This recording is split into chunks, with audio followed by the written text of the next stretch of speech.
Between 1939 and 1945, humanity faced the greatest catastrophe in its history.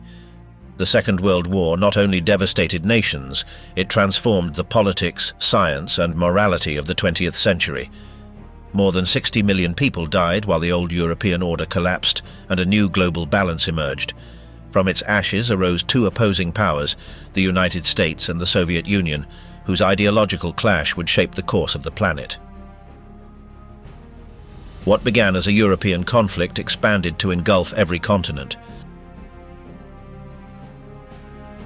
The attack on Pearl Harbor drew the United States into the war, transforming a regional dispute into a conflict of global scale.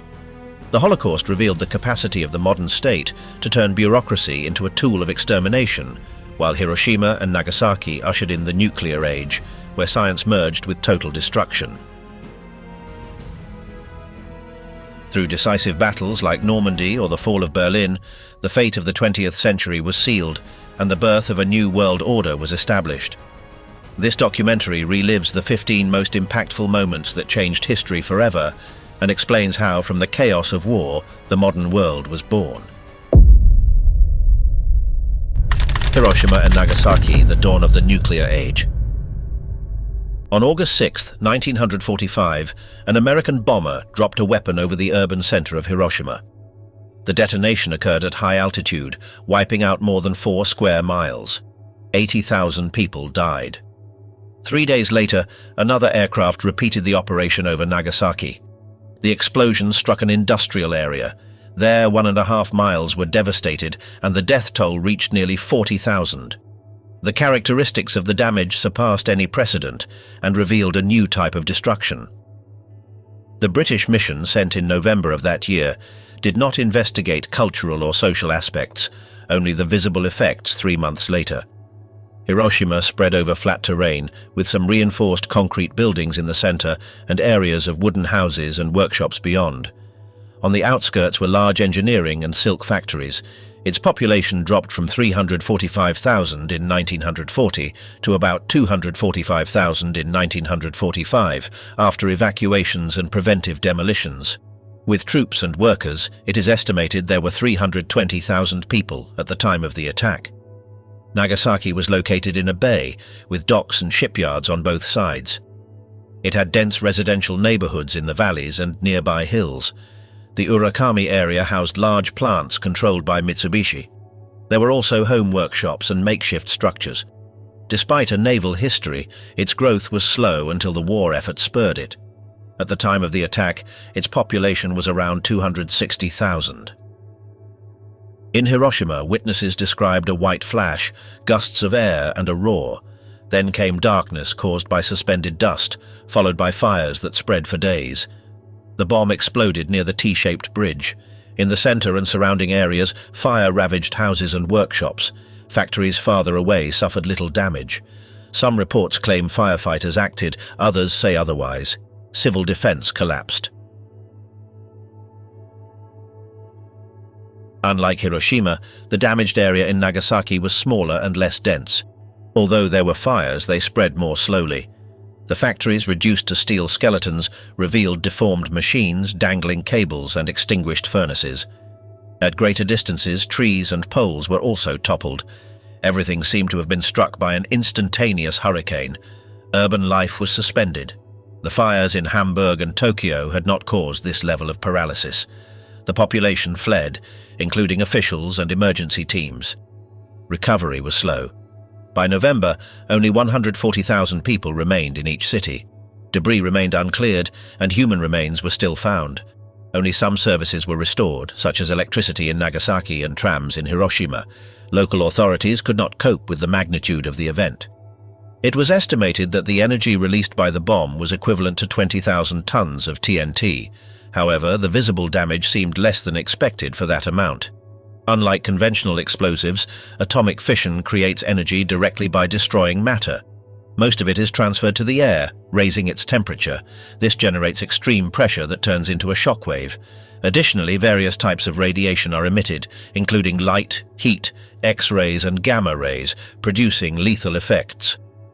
Half a mile from the epicenter, the initial pressure was calculated to reach 10 psi, followed by winds of 500 miles per hour. This implied forces that pushed entire structures, not just parts. Buildings shifted en masse, not by gravity but by sustained pressure. Unlike normal explosions, there was almost no subsequent suction because the elements had already collapsed under the initial impact. In nearby areas, flat concrete roofs collapsed inward. Poles and trees directly under the explosion remained standing, but those farther away were tilted or uprooted. Hills blocked some of the damage, as seen in a Nagasaki valley. Reflected waves were strong, affecting specific structures like bridges. No heavy debris was thrown long distances, though small objects like tiles were displaced. Some reinforced concrete buildings, designed to withstand earthquakes, held up well. Others collapsed if the roof gave way under downward pressure. Lighter structures, such as schools, suffered complete deformation. Beyond 800 meters, these buildings resisted better. A special design with lateral reinforcements performed well at 500 meters from the epicenter. Single-story warehouses, typical in factories, failed at a distance of 1 mile. In Nagasaki, industrial plants covered with thin sheets were damaged mainly by pressure.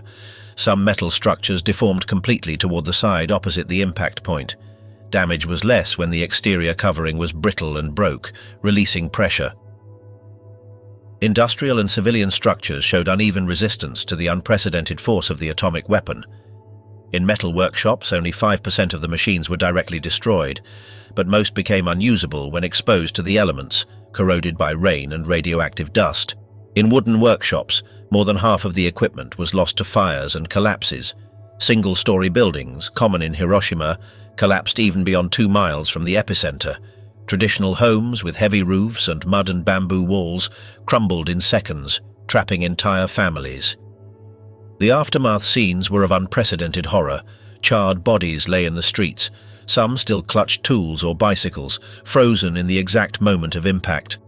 On the banks of the Motoyasu River, thousands sought refuge from the fire but died from boiling water or radiation. Hospitals, though some were made of concrete, became traps. Burning beam roofs collapsed, and patients were buried under debris. In Hiroshima, of the 300 doctors present, only 30 survived. The instantaneous heat, reaching thousands of degrees, caused third-degree burns up to 2 kilometers from ground zero. Dark clothing ignited spontaneously, and exposed skin melted in seconds. The atomic shadows, human silhouettes imprinted on walls and stairs, became grim symbols of the bomb's power.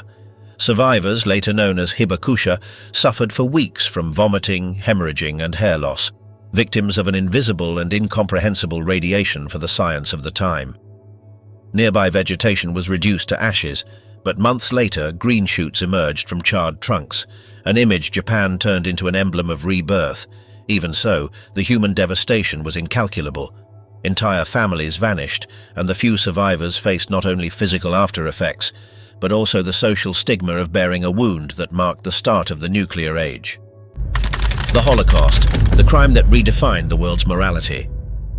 In 1933, when the National Socialist Party came to power in Germany, authorities began persecuting Jews for ideological reasons. This policy was driven by a vision of racial purity that excluded those deemed inferior according to the regime's criteria. Over the years, these ideas turned into concrete measures affecting millions of people. In its early stages, discrimination took legal forms.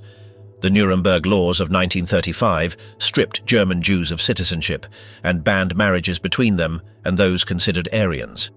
This legal framework laid the foundation for total exclusion from public life. Hate campaigns were not limited to the legal sphere. State propaganda promoted stereotyped images blaming Jews for social and economic problems. As Germany's influence spread across Europe, these policies were applied in occupied countries. The Second World War provided an opportunity to intensify persecution. From 1939, control over Poland allowed the establishment of confinement measures. In Warsaw and other cities, ghettos were created where living conditions were precarious. Hunger, disease, and lack of medical services caused thousands of deaths without the need for gunfire. In 1941, when Germany invaded the Soviet Union, a new phase began. Special units known as Einsatzgruppen followed the regular army and executed entire communities. These units were supported by local police and other collaborators. In places like Ukraine, Lithuania, and Belarus, victims were forced to dig pits before being shot. Often women, children, and the elderly were killed alongside men. The massacres reached massive figures. In Babi Yar, near Kiev, more than 33,000 people were killed in 2 days. This method, however, was slow and required significant human resources. To optimize the process, German authorities resorted to a more systematic solution. In January 1942, senior officials met at the Wannsee Conference. There, they discussed mechanisms to carry out what they called the final solution to the Jewish question. The goal was to exterminate the entire European Jewish population through industrialized methods. This plan would be executed in a network of killing centers located in Eastern Europe. Camps such as Belzec, Sobibor, Treblinka, Chelmno, Majdanek, and Auschwitz-Birkenau were established. Each was designed to eliminate thousands of people per day. Victims were transported in freight trains. The journeys lasted days, with no food or water provided. Many died before arriving. Upon disembarking, they were separated by age, sex, and physical condition. Most did not know they were about to die. They were told they were heading to showers for disinfection. In reality, these were chambers where lethal gas was introduced. Within minutes, everyone inside was dead. Subsequently, the bodies were removed by prisoners forced to collaborate under threat of death. The corpses were incinerated in ovens or pits. Auschwitz-Birkenau was the largest of these centers. It combined functions of a concentration camp and an extermination camp. The facilities included areas for forced labor, medical selection zones, and structures for mass murder. It is estimated that more than 1 million people died there. In addition to Jews, Roma, Soviet prisoners of war, and other minorities were also killed. The pace of killings was so high that technical improvements were required to dispose of bodies more efficiently. Meanwhile, in the ghettos of the general government, liquidation operations began. Communities were eliminated in stages. Some were sent directly to extermination centers. Others were shot in the streets. The actions were carried out quickly and without prior notice. Families were separated. Young children, deemed useless for work, were killed immediately. In several areas, entire communities vanished without a trace. Information was controlled through censorship and propaganda. The German population was not openly informed of these crimes. Survivors of the camps showed extreme signs of malnutrition and disease. Many could not walk on their own. Upon liberation, some died in the following days due to inadequate medical care. Discovered documentation revealed orders, train lists, reports, and internal memos detailing the logistics of the extermination. The figures reflect that more than 6 million Jews were killed in a few years. This operation was not improvised.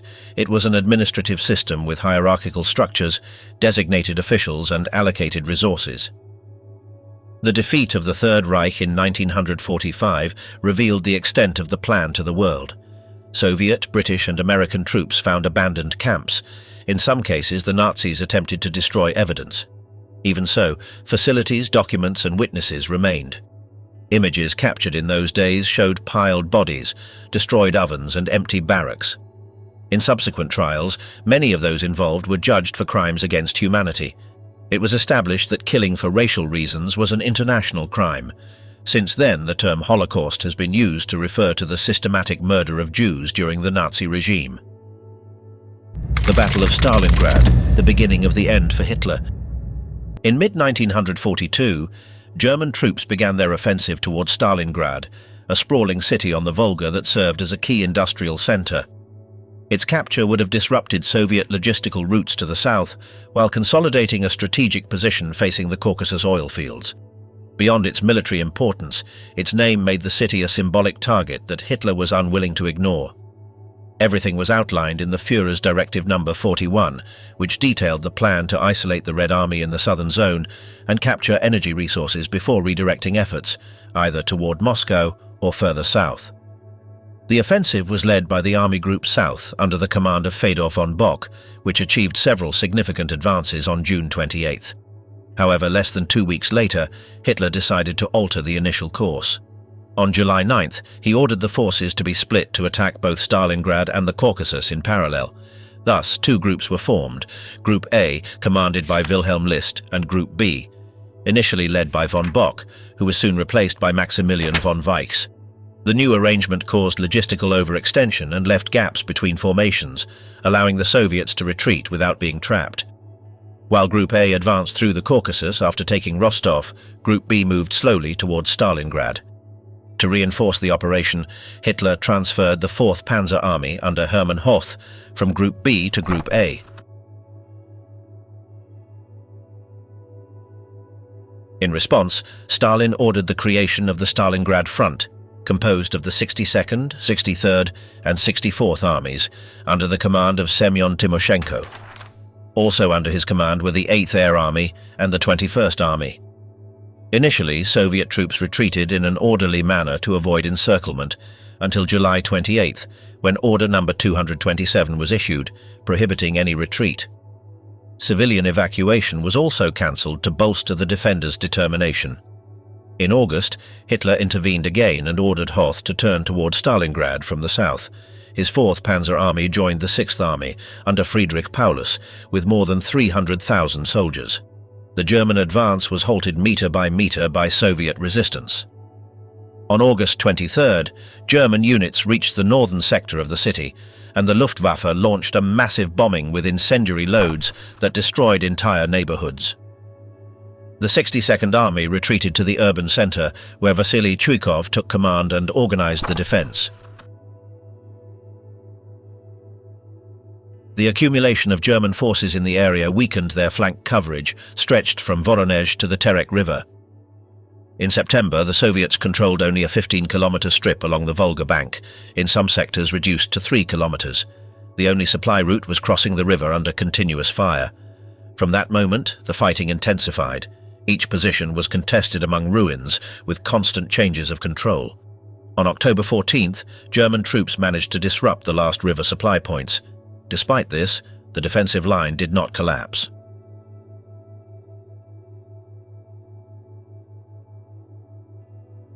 On November 19th, the Soviet offensive named Operation Uranus began, devised by Generals Georgy Zhukov, Alexander Vasilevsky, and Nikolai Voronov.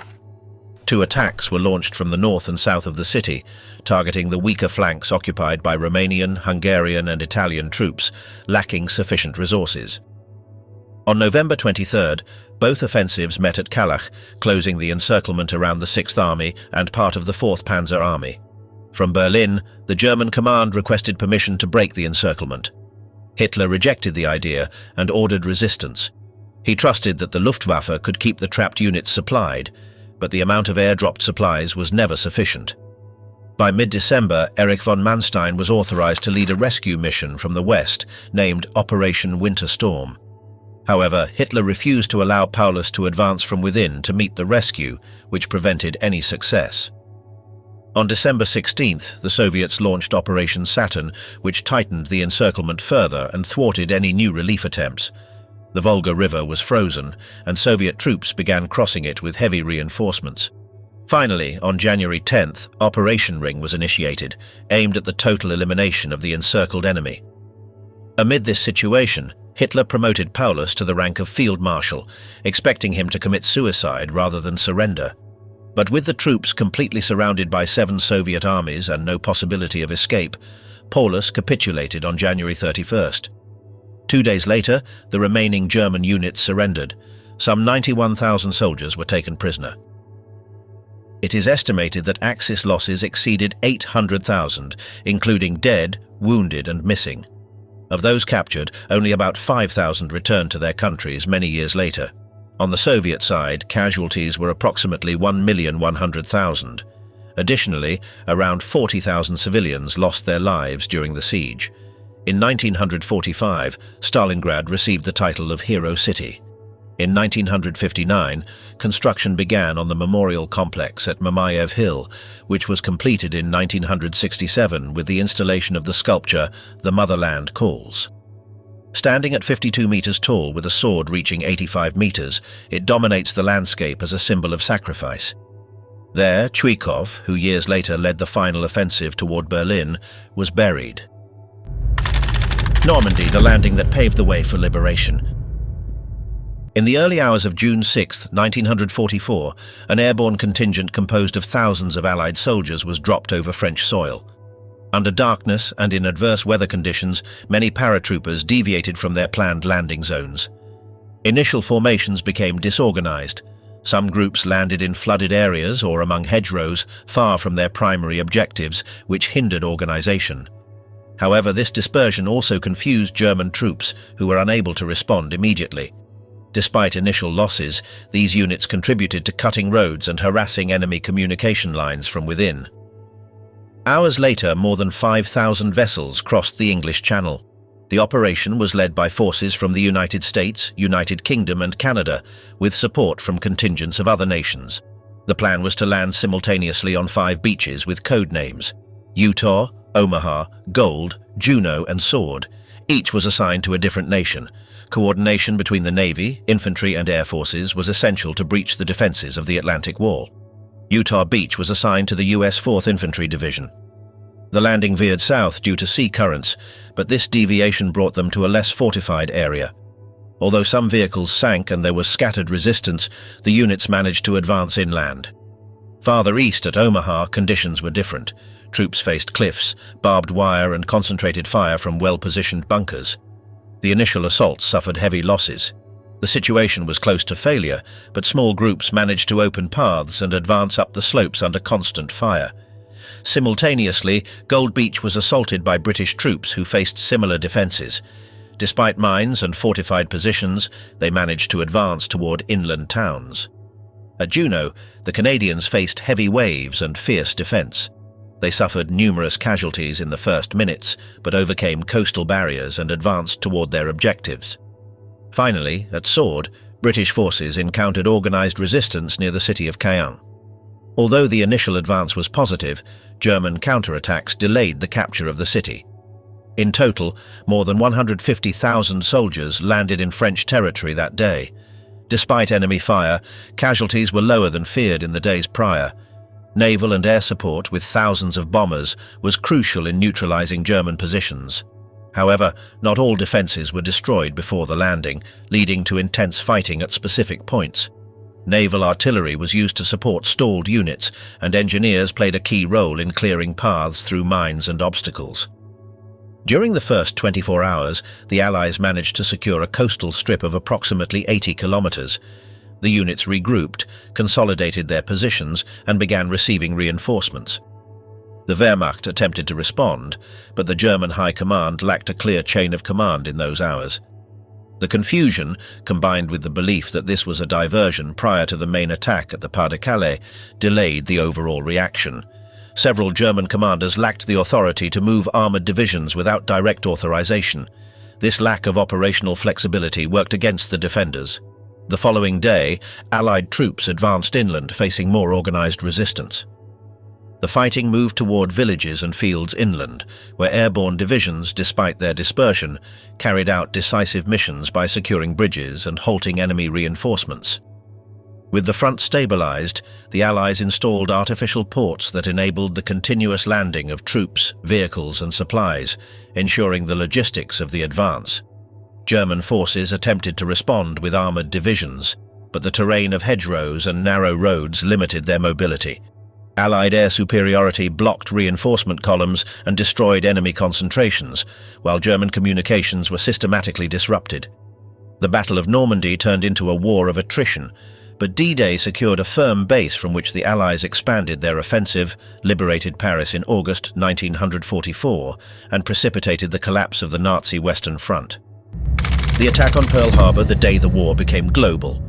In the early hours of December 7, 1941, a Japanese force deployed 353 aircraft from 6 aircraft carriers located about 370 kilometers north of Oahu. At 6:05, the first wave began its takeoff, while at 7:05, the second wave departed. Pilots received final instructions in mid-flight. Shortly before the attack, at 6:45, the American destroyer USS Ward sank an enemy submarine, but the warning did not prompt an immediate response. At 7:02, 2 soldiers detected an unusual aerial formation on radar, though it was dismissed as a possible Allied patrol. At 7:49, Japanese Commander Fuchida ordered the attack to begin. 4 minutes later, he sent the key message, "Tora, Tora, Tora," confirming that the element of surprise was maintained. At 7:55, the aerial bombardment of the Pearl Harbor naval base began. Admiral Kimmel confirmed the attack with the phrase, "This is not a drill," at 8:00. 5 minutes later, the USS Oklahoma was hit and sank with 429 people on board. At 8:10, an explosion destroyed the USS Arizona, causing 1,177 deaths. At 8:54, the second Japanese wave arrived, but this time it met greater resistance from the ground. The offensive ended at 9:45, when the enemy aircraft began their return to their carriers. That day, Japan aimed to disable the US Pacific Fleet. Its primary target was the aircraft carriers, but none were at the base at the time. However, other vessels suffered severe damage. 4 destroyers were affected: the USS Cassin, USS Downs, USS Helm, and USS Shore, all later repaired. 8 battleships in Battleship Row were hit, with the loss of the Arizona and Oklahoma standing out. Others, like the USS West Virginia and USS California, sank but were salvaged and returned to service in 1944. In total, nearly 100 ships were in the area, 30 were damaged, and 6 were sunk. The bombardment also struck facilities at the Ford Island Naval Air Station and the base's shipyard.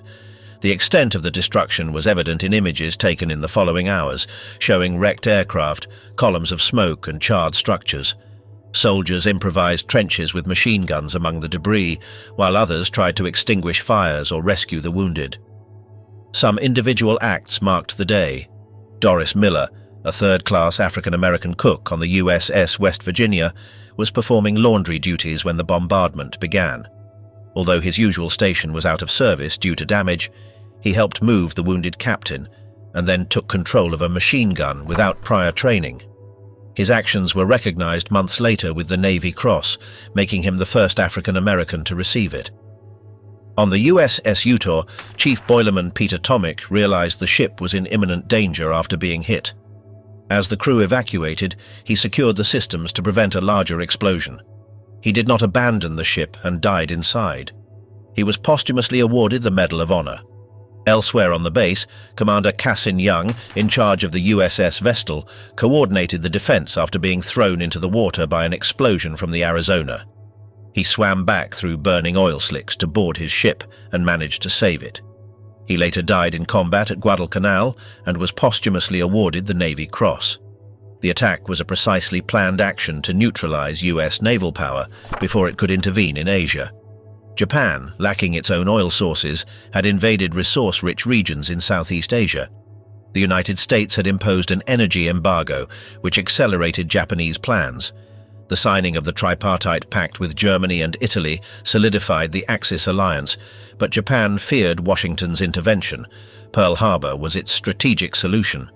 That day, 2,403 people died, mostly military personnel, though there were also civilian casualties.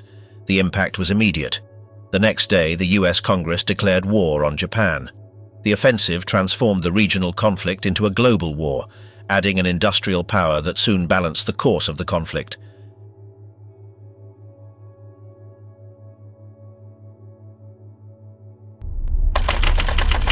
Operation Barbarossa, the impossible dream of conquering the Soviet Union.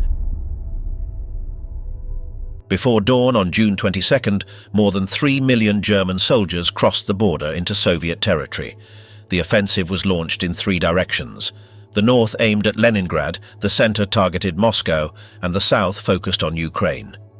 These forces, organized into army groups north, center, and south, initiated the largest military operation up to that point. The Eastern Front was divided into sectors under the command of leaders experienced in previous campaigns. In the early days, German units advanced rapidly. The northern group swept through the Baltic states, while the center group penetrated Belarus toward the Soviet capital. In the south, Germans and their Romanian allies advanced toward Kiev. The speed of the attack created massive pockets of surrounded Soviet troops, forcing hundreds of thousands to surrender. The Luftwaffe destroyed thousands of enemy aircraft on the ground in the first days, weakening Soviet air resistance. Hitler had underestimated the Red Army's ability to respond. Although many Soviet units were annihilated, new contingents kept emerging. German divisions, despite their firepower, began to be overwhelmed by the size of the front. Resistance grew fiercer as German forces pushed deeper into the USSR. In some sectors, the Soviets began organizing scattered counterattacks. By July, the advance continued, but the first signs of exhaustion became visible. The center group, which had penetrated farther than the others, urgently needed resupply. Despite victories, the destroyed Soviet infrastructure and vast terrain hindered logistics. The railway gauges were different, requiring train adaptations. Vehicles broke down constantly, and road conditions reduced mobility. Meanwhile, Hitler ordered a change in plans. Instead of pressing toward Moscow, he diverted part of the center group's forces south to reinforce the capture of Ukraine. This caused friction with army commanders who saw Moscow as the decisive target. The pause allowed the Soviets to reorganize their defenses and strengthen their lines. The capital was better protected when the German advance resumed.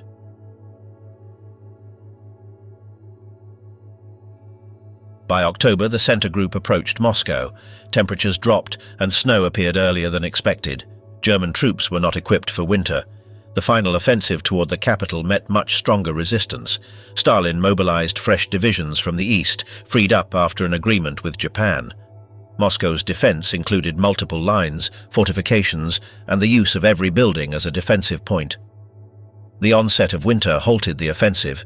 Engines failed to start, weapons jammed, and soldiers lacked proper clothing. Extreme cold affected morale and combat capability.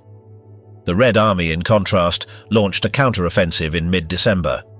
Soviet troops regained ground in several sectors, forcing the Germans to retreat. A more stable front was established, but the plan to take Moscow had failed. Operation Barbarossa did not achieve its strategic objectives. Despite early advances, the USSR did not collapse. Soviet industrial capacity, combined with its large population and vast territory, enabled a gradual recovery. Germany became trapped in a prolonged conflict that drained resources and manpower. The Eastern Front turned into a war of attrition. Hitler's decision to invade the Soviet Union without winter planning marked the start of a chain of irreversible errors.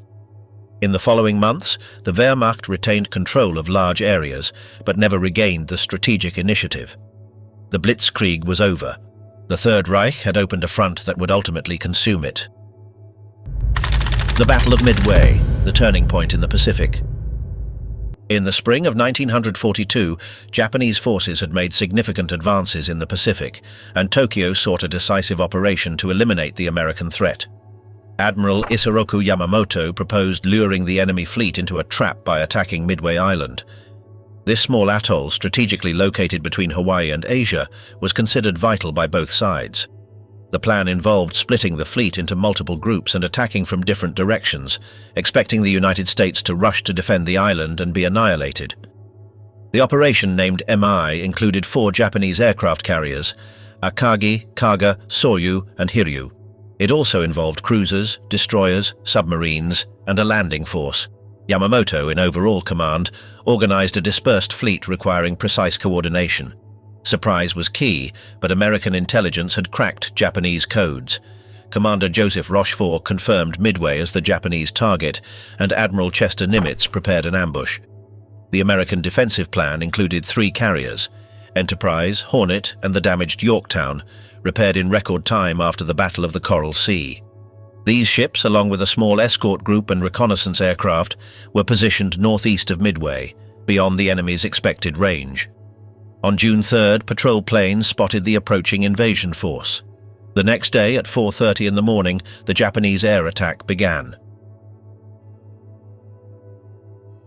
Commander Mitsuo Fuchida launched a wave of bombers against Midway's facilities. Though they caused damage, they failed to neutralize the defenses. Meanwhile, American aircraft took off to intercept the Japanese fleet. The initial waves, consisting of unescorted torpedo bombers, were annihilated by Zero fighters and anti-aircraft fire.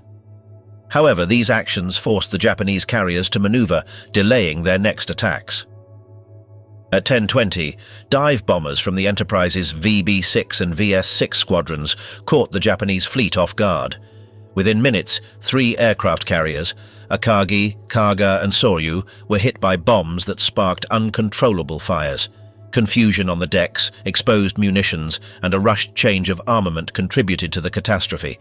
Only the Hiryu managed to launch a counter-offensive, severely damaging the Yorktown. Later, the Hiryu was also located and attacked. Bombs dropped from the Enterprise left it burning and inoperable. The loss of all 4 carriers was a devastating blow to the Imperial Navy. Additionally, more than 200 experienced pilots died, crippling Japan's offensive capabilities. Meanwhile, the evacuated Yorktown was finished off by an enemy submarine. The battle concluded on June 7th, when the remaining Japanese ships retreated westward.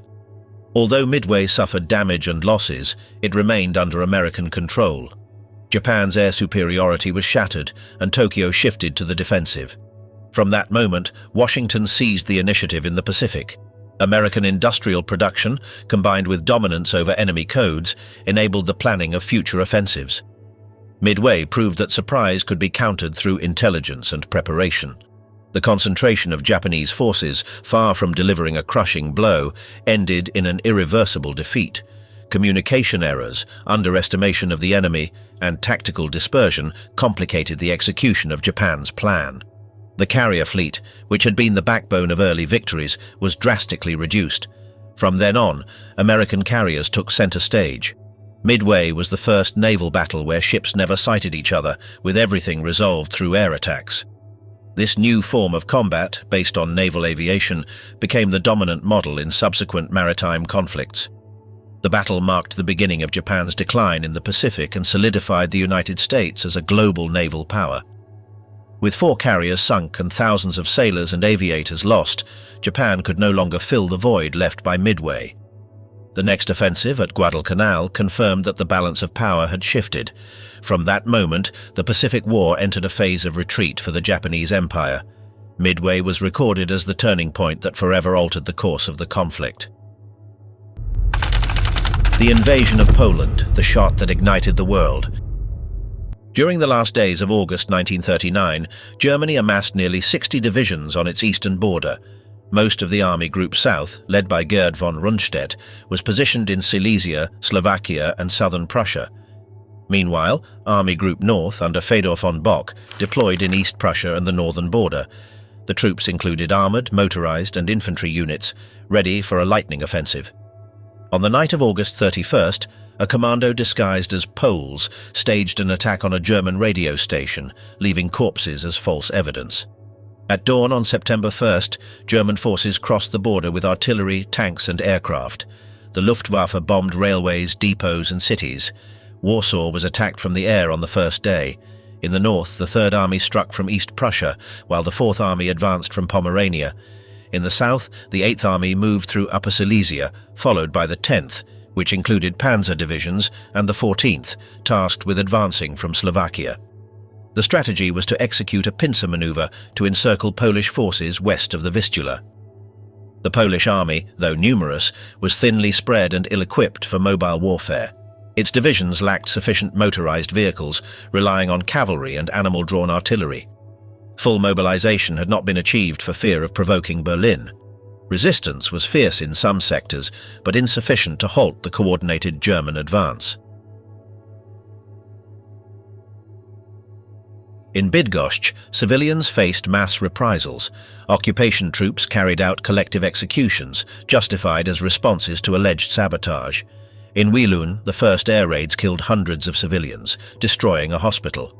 In Chu, German paratroopers tried to secure bridges before they were blown up. Panzer units managed to encircle entire formations within a week. The Polish army attempted to regroup at the Vistula, but the speed of the attack prevented it. On September 3rd, the United Kingdom and France declared war on Germany, but launched no significant offensive in the west. In the east, Warsaw became a priority target. The capital resisted for weeks under constant bombardment. The improvised defense included armed civilians, retreating soldiers, and scattered units. On September 17th, Soviet forces crossed the eastern border, fulfilling a secret protocol signed with Berlin. Their advance targeted Brest, Grodno, and Lviv. The Polish army, caught between two powers, tried to evacuate to Romania. Some units broke through the encirclement and escaped. Others were surrounded and forced to surrender. Resistance in Warsaw continued until September 28th. The garrison capitulated after intense bombings that destroyed entire neighborhoods. General Julius Rommel negotiated the surrender to avoid further casualties. In Modlin, troops held out until the 29th. The last isolated positions fell in early October. Prisoners captured by the Soviets were sent to internment camps. In Katyn, Polish officers would be executed months later. Soldiers detained by the Germans were separated, some released, others sent to camps. Civilians suspected of collaborating with the government were arrested or shot. A civilian administration was imposed in the west and a military government in the center. Warsaw came under direct control of the Third Reich. The country was divided as agreed. Germany incorporated the west and the Polish corridor, while the Soviet Union took the east. The demarcation line was set along the Bug River. Nazi authorities immediately launched a campaign of repression against Jews, intellectuals, priests, and community leaders. Ghettos, censuses, and restrictions were established. The goal was to dismantle the Polish national structure and assimilate the occupied territories. The campaign lasted 5 weeks. More than 200,000 casualties were recorded among the defenders. Nearly 1 million were taken prisoner. Bombings destroyed infrastructure, homes, and hospitals. Cities were marked by ruins. It was the first large-scale application of the blitzkrieg tactic. The invasion of Poland not only unleashed a global conflict, but also introduced a systematic method of destruction. The coordination between ground and air forces, the speed of advance, and the brutality against civilians defined a new type of warfare. The Blitzkrieg, the military revolution. During the autumn of 1939, while much of Europe remained expectant, the German army began to implement a new form of combat. This doctrine, still without a fixed name, combined speed, technology, and coordination between mobile forces and tactical aviation. Although not entirely new, its large-scale application in the Western campaign the following year would mark a turning point. German operational plans to confront France and the Netherlands began to change in November of that year, after Hitler approved an alternative strategy. This new approach avoided a frontal attack through Belgium, as had occurred in 1914, and instead relied on a massive penetration through the Ardennes, a sparsely defended wooded area. Heinz Guderian, one of the architects of German armored forces, played a key role in designing this maneuver. His concept combined groups of fast-moving tanks, supported by artillery and aircraft, to disrupt enemy lines before they could react. On the front, German communications remained agile thanks to the widespread use of radios in armored vehicles, allowing real-time adjustments to movements. This advantage enabled commanders to adapt advances based on terrain conditions or encountered resistance. Allied troops, in contrast, moved slowly, unable to reorganize their lines against the speed of the attack. By May 12th, German tanks had reached the Meuse River. Instead of halting to wait for infantry, they crossed quickly, supported by airstrikes that completely disorganized the French defense. The capture of Sedan marked the breaking point. From there, mechanized divisions split into smaller columns advancing along secondary roads, avoiding direct clashes and targeting weak points. The priority was not to destroy the enemy, but to break their structure and advance toward the coast. Within days, the Allied plan to resist in Belgium became obsolete. British and French troops that had advanced north were encircled when German units reached the English Channel. Meanwhile, Paris was defenseless against the advance sweeping in from the southeast. German armored forces not only moved quickly, but also avoided the attrition typical of trench warfare. German commanders did not seek prolonged engagements, but aimed to confuse and disorganize the enemy from the outset. Every move was designed to create panic in the rear, disrupt communication between enemy units, and cut off supply lines. This multiplier effect caused many French units to surrender without significant resistance. By June 4th, after evacuating more than 300,000 Allied soldiers from Dunkirk, the outcome was irreversible. Germany had conquered Belgium, the Netherlands, and much of France in a matter of weeks. The concept of blitzkrieg, though not officially termed as such in documents, had been executed with complete success. The combination of tanks, motorized infantry, and air support demonstrated an unprecedented ability to disorganize traditional armies. Breaking the front no longer required months of attrition, but days of precise coordination. Military staffs worldwide took note. The French army, which had relied on static lines and deep defense, was utterly overwhelmed. The lessons of that campaign were analyzed for years, but its impact was immediate.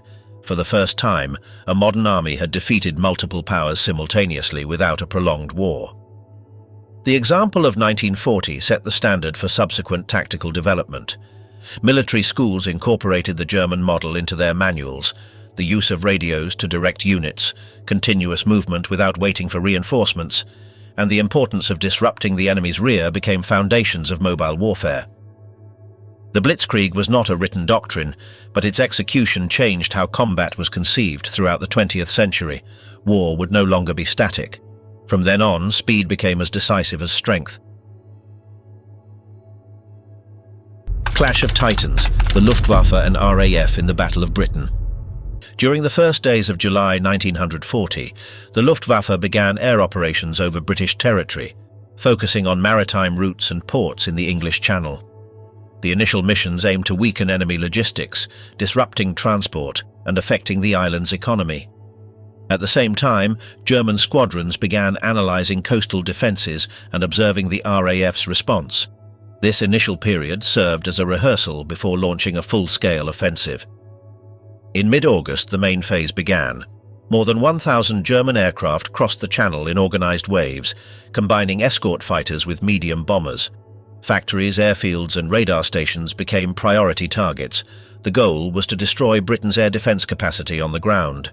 Attacks continued relentlessly during the day and, with less intensity, at night. London observed every movement from rooftops, while alarms and shelters were activated time and again. The RAF, primarily composed of Spitfire and Hurricane fighter squadrons, deployed all available units. Command centers operated 24 hours a day to coordinate interceptions. British pilots, many recently trained, took to the skies multiple times a day, exhausted but determined not to cede air control.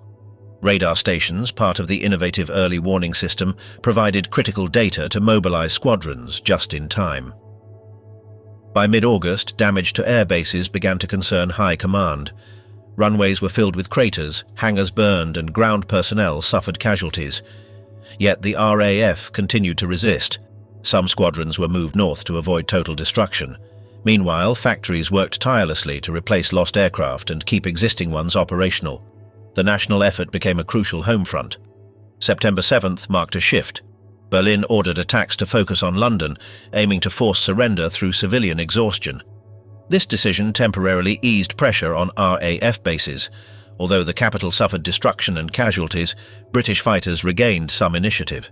The skies filled with constant battles, squadrons weaving through smoke columns and bomber formations. The outcome remained uncertain each day.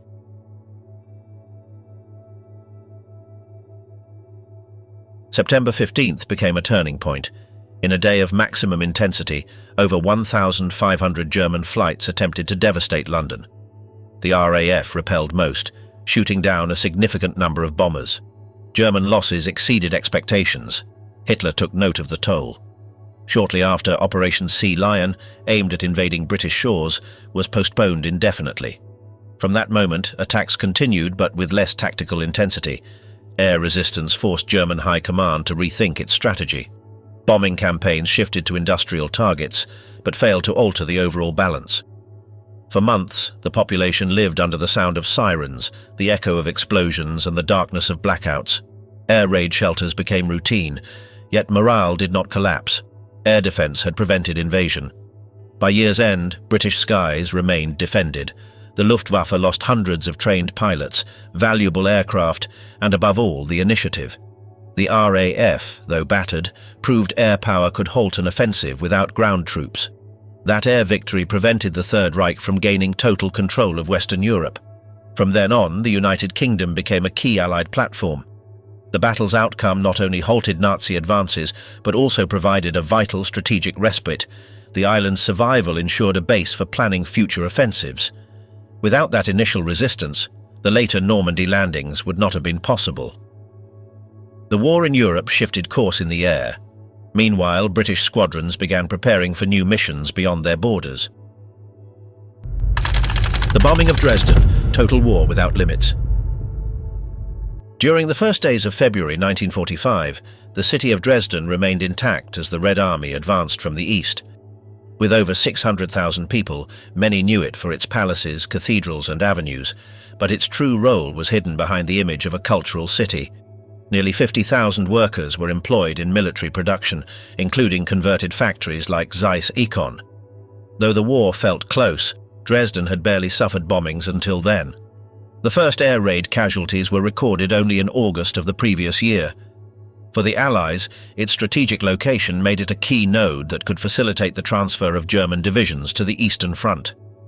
British reports warned that up to 42 divisions could be moved from other fronts to the east before March. On January 27th, RAF High Command authorized an operation on Dresden with a clear goal: to prevent the dispatch of German reinforcements to the Soviet zone. The order also included other significant cities, but Dresden's railway network, if paralyzed, could disrupt German response capabilities. Stalin had been informed of the plan in a prior Moscow meeting, and during the Yalta Conference, General Antonov asked the Allies to hinder German troop movements and strike key logistical nodes. On February 13th, weather conditions were favorable. The RAF assembled 722 bombers in 2 waves. The first began at night, led by Mosquito aircraft that marked targets with flares. The No. 5 Bomber Group, with Lancaster aircraft, executed the initial attack. 10 minutes later, fires spread through old buildings. Winds fueled the flames and survivors fled to the river or higher ground. After midnight, a second wave resumed bombing between 1:21 and 1:45 in the morning. In total, over 2,600 tons of explosives and incendiaries were dropped that night. Though it was the first massive attack on the city, the bomb quantity did not exceed figures recorded in Frankfurt or Hamburg. The next morning, 316 bombers from the US 8th Air Force targeted Dresden's rail yards, dropping another 781 tons. The following day, the operation was repeated on the same target. At that moment, the remains of the nighttime attack were still burning. The number of victims caused shock. Prisoners of war were forced to recover bodies from basements and makeshift shelters. The exact number was debated for years, with initial estimates ranging between 25,000 and 250,000 dead. In 1993, municipal records counted more than 21,000 burials after the attack. Current official sources agree that the real figure is around 25,000 to 30,000 victims. A key cause was the lack of adequate shelters for civilians. From the outset, the head of the Bomber Command, Arthur Harris, defended the attack. He argued that the city housed intact government centers, weapons factories, and was a critical transportation hub. After the attack, more than 20% of industrial buildings were destroyed or severely damaged, and more than half of the residences were affected. In total, nearly 80% of the urban area suffered some form of destruction. The Russian offensive achieved its advance, and Soviet troops entered Dresden on May 8th. However, the narrative of the attack was distorted by an official Allied note mentioning the use of terror as a war tool. Although the note was withdrawn and an investigation was opened, the statements had already reached the newspapers. General Marshall clarified that the Russian offensive was still vulnerable to counterattacks, and that keeping Dresden's railway network operational was a risk. Therefore, the city had to be neutralized. At the same time, the Nazi propaganda machine launched a campaign to inflate the victim figures and portray Dresden as a cultural center razed without justification. Under Soviet control, the city became a propaganda symbol, and for decades the facts could not be verified. In 2004, new studies confirmed that the global perception of the bombing was shaped from the start by those narratives. Despite the passage of time, the Dresden attack remains a reference point in debates about the limits of aerial warfare. The fall of Berlin, the end of Nazi Germany. During the first week of April 1945, Red Army units accelerated their advance toward the heart of Germany. The fronts commanded by Zhukov and Konev crossed the Oder and Neisse with a massive deployment of artillery, tanks and assault troops. Along the way, they captured intermediate cities that had been desperately fortified. German defences, composed of remnants of divisions, Volkssturm units and youths from the Hitler Youth, offered irregular but fierce resistance. Destruction was constant. Each day added columns of smoke, collapsed structures, and bodies in the streets. By mid-month, Soviet forces completely surrounded the Reich's capital. The encirclement caused a breakdown in supplies, leaving the civilian population trapped amid bombings, snipers, and absolute scarcity. On April 20th, the German leader's birthday, Russian troops reached the eastern suburbs and began urban penetration. In parallel, long-range cannons pounded the center from the outskirts. Communications began to fail. The subway system used as a shelter filled with families, the wounded and soldiers disconnected from their units. As the urban front tightened, the underground chancellery became the last command stronghold. There, the regime's leader received increasingly contradictory reports. The constant noise of bombings shook the walls. Counterattack attempts failed one after another. Waffen-SS divisions launched isolated assaults, while some Wehrmacht battalions deserted or surrendered without fighting. Staff officers no longer hid the collapse. The propaganda chief documented every moment. Rations were reduced to crumbs, and operational vehicles were scarce. On April 25th, the crossing of the Elbe by American forces sealed the territory's partition. Meanwhile, street fighting in Berlin reached unprecedented levels. Entire blocks changed hands several times a day. Soviet troops advanced building by building, using flamethrowers, grenades, and demolition explosives. Trapped civilians tried to flee through the rubble or sought refuge in flooded basements. German morale vanished. Orders to execute deserters or saboteurs were ignored. Many fighters hid their weapons and surrendered. The number of wounded grew without evacuation possibilities. At dawn on the 28th, a Soviet column broke through to the vicinity of the Reichstag. Red flags appeared on the tallest rooftops. The last defending units entrenched themselves in the government district. Fighting raged in hallways, staircases, and empty offices. On April 30th, from the bunker, a final decision was communicated. After dictating written dispositions and bidding farewell to the inner circle, the regime's leader secluded himself with his partner. A gunshot closed the scene. The bodies were quickly burned in the outer garden. Only a few knew the full sequence. In parallel, the Soviet command intensified the final assault. Troops entered the chancellery and cleared it room by room. Resistance was annihilated. The bunker was secured, and classified documents began to be collected. In other areas, German officers sought contacts to surrender unconditionally. On May 2nd, Berlin's garrison formally laid down its arms. The local commander was taken to the Russian headquarters to sign the capitulation. The city, reduced to ruins, came under the absolute control of the Red Army. The streets were impassable. Thousands of homeless people wandered among the charred remains. With the official announcement of the German leader's death, the remaining commands in the north and south began to scatter. Some attempted to flee westward, hoping to fall into British or American hands. Others, trapped in pockets of resistance, were crushed in the following days. On May 7th, the preliminary act of surrender was signed in Reims. On the 8th, the surrender was formalized in Berlin before the Soviet High Command. The war in Europe had ended. Flags were lowered, weapons silenced, and makeshift camps became gathering points for refugees, prisoners, and survivors. The Third Reich ceased to exist. Its symbols were toppled, its documents confiscated, and its main leaders captured or dead. Berlin, divided into occupation zones, was marked by total destruction. The capital of an empire that promised 1,000 years had vanished in a month of siege. History closed a chapter. The city, occupied by tanks, carts, and human columns, became the visible symbol of a system that collapsed amid fire, rubble, and silence. The Nuremberg Trials, the birth of international justice. In November of 1945, 22 men were brought before an international tribunal in Nuremberg. They were key figures of the regime that had unleashed the most devastating war in history. Among them were Hermann Göring, Rudolf Hess, Joachim von Ribbentrop, and Wilhelm Keitel. The trial took place in the Palace of Justice, in a process that combined legal representatives from the United States, the United Kingdom, the Soviet Union, and France.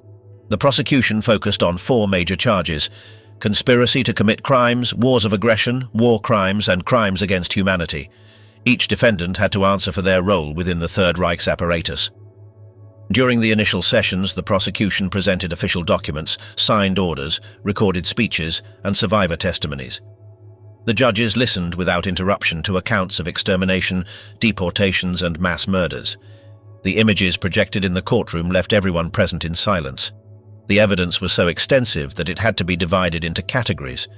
For example, evidence about concentration camps was grouped separately, as were those proving forced labor, civilian repression, or economic looting in occupied territories. Some defendants denied everything. Others tried to justify their actions as due obedience. Göring, who remained defiant, claimed he acted as a soldier under superior orders. In contrast, Albert Speer partially admitted his responsibility for the use of slave labor. Rudolf Höss, former Auschwitz commandant, testified as a witness and described in detail the extermination system with gas chambers, crematoria, and ramp selections. His words shocked even the coldest attendees in the courtroom. The defense lawyers argued that there was no clear legal basis for judging crimes that were not codified when committed. They claimed the tribunal applied retroactive justice. However, the prosecution insisted that fundamental norms of humanity had been massively and consciously violated. The Allied powers asserted that the trial was not an act of vengeance, but a way to establish individual accountability before the world. The notion of automatic obedience was rejected as an excuse. The crimes were too grave to go unpunished. For months, the tribunal examined each accusation in detail. The documentation seized at the war's end allowed the reconstruction of hierarchies, internal orders, and extermination mechanisms. Memoranda with official signatures and seals were read. SS reports listed figures, names, places, and methods. Everything was recorded, from deportations to mass executions. The administrative coldness of the genocide was laid bare. In October of 1946, the verdicts were delivered. 12 of the defendants were sentenced to death. 3 received life imprisonment. 4 others were sentenced to various years in prison. 3 were acquitted. Goering, who had been found guilty, committed suicide with cyanide hours before his execution. The rest were taken to the gallows in the same compound. The sentences not only punished those involved, but also set a legal precedent. For the first time, state leaders were judged for decisions made from power. This process laid the foundations for modern international criminal law. For the first time, concepts like crimes against humanity and individual responsibility in wartime were defined. From Nuremberg onward, no political position guaranteed immunity for mass crimes. The tribunal made it clear that a regime's internal legality did not justify actions violating universal principles. Justice, in this case, took shape with documents, simultaneous translations, and public procedures. It was no longer enough to end a war to heal wounds. The guilty had to be identified, given a name, a face, and a sentence. The creation of the UN, a new world order. In San Francisco, during June of 1945, more than 50 countries gathered to sign a treaty that would define the rules of the new global stage. The document, structured with a preamble and more than 100 articles, was the result of months of negotiations among the Allied powers, even before the official end of the conflict. The attendees agreed that they needed to establish the foundations of an institution to prevent new armed outbreaks, promote peace, and offer collective mechanisms to resolve disputes without violence. The text began with a clear statement of intent. The signatories expressed their desire to spare future generations the suffering of new wars. They also reaffirmed their commitment to human dignity, mutual respect, equality among nations, and cooperation to maintain global stability. Through this charter, they defined that armed force should only be used for common purposes, not for individual interests, and under a previously agreed multilateral structure. The document established 5 central purposes: maintaining peace, fostering friendly relations among states, facilitating international cooperation, protecting fundamental rights, and coordinating efforts to achieve these objectives. Additionally, it was affirmed that all members would be equal in rights and duties, and that no country could intervene in the internal affairs of another except under collective threats to global security. To implement this structure, specific bodies were defined. The General Assembly, which would include all member countries, would have 1 vote per nation and be responsible for debating relevant issues. The Security Council would handle conflict situations with 15 members, including 5 permanent ones: the United States, the United Kingdom, the Soviet Union, France, and China. These 5 would have veto power over key decisions. Other bodies were also created, such as the Economic and Social Council, the International Court of Justice, and a secretariat led by a Secretary General. Each signatory country was obligated to avoid the use of force, resolve disputes peacefully, and comply with the system's decisions. If a nation failed to meet these commitments, the Council could recommend sanctions or authorize collective military actions. Members were committed to cooperating with these measures, directly or indirectly, based on their capabilities and decisions made. The Charter also envisioned the creation of specialized agencies for areas such as employment, education, or health, all under the supervision of the central system. Countries were required to contribute financially and maintain permanent representatives. In extreme cases, a nation could be expelled if it repeatedly violated the agreed principles. The treaty was ratified a few months later, and the new institution began operating before the year ended. The start of the Cold War, the peace that was not. In 1945, distrust between Washington and Moscow intensified irreversibly. The Second World War had not yet ended, but disagreements over the future of Eastern Europe marked the beginning of a new rivalry.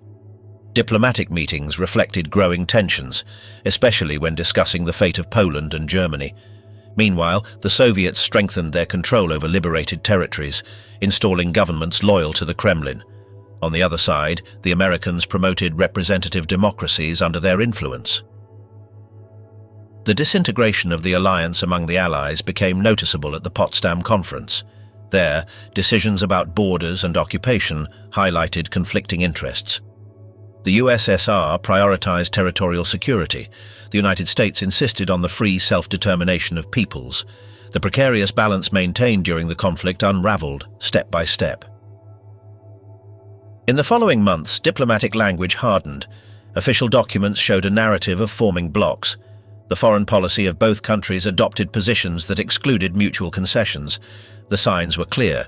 The world was fragmenting into two spheres of influence. Internally, leaders designed strategies to consolidate their power beyond their borders. The occupied zones in Europe were the first to reflect this division. In Washington, the State Department warned of Soviet ideological expansion. In Moscow, there was open talk of a capitalist encirclement.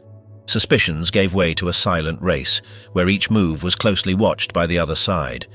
In this context, the press began using an expression that captured the latent tension: Cold War. There were no direct battles, but a global confrontation on all levels: military, economic, and technological. Strategic doctrines evolved rapidly. In 1947, the Truman Doctrine formalized the American commitment to contain any communist advance beyond its borders. Shortly after, the Marshall Plan proposed the reconstruction of Western Europe as an economic barrier against the East. The Soviet Union responded with the Cominform and the consolidation of the Eastern Bloc. The gap between the two systems became unbridgeable. Each bloc consolidated military alliances that institutionalized the division. In 1949, NATO was founded. Shortly after, the USSR created its own joint defense system. Nuclear weapons, instead of being used, began to accumulate as tools of deterrence. The race for supremacy was no longer military, but technological and spatial. Without common agreements, the powers organized their spheres of influence with their own political structures and absolute loyalties. Thus began a global conflict without defined fronts, but with real consequences for millions of people. From Berlin to Korea, from Cuba to Afghanistan, the confrontation shaped every aspect of the post-1945 world. The peace signed at the end of the war gave way immediately to a new era of permanent tension. With the world divided and the future in dispute, war ceased to be an exception and became part of the new order. The events that marked this process were not isolated. Together they built the history we are still living.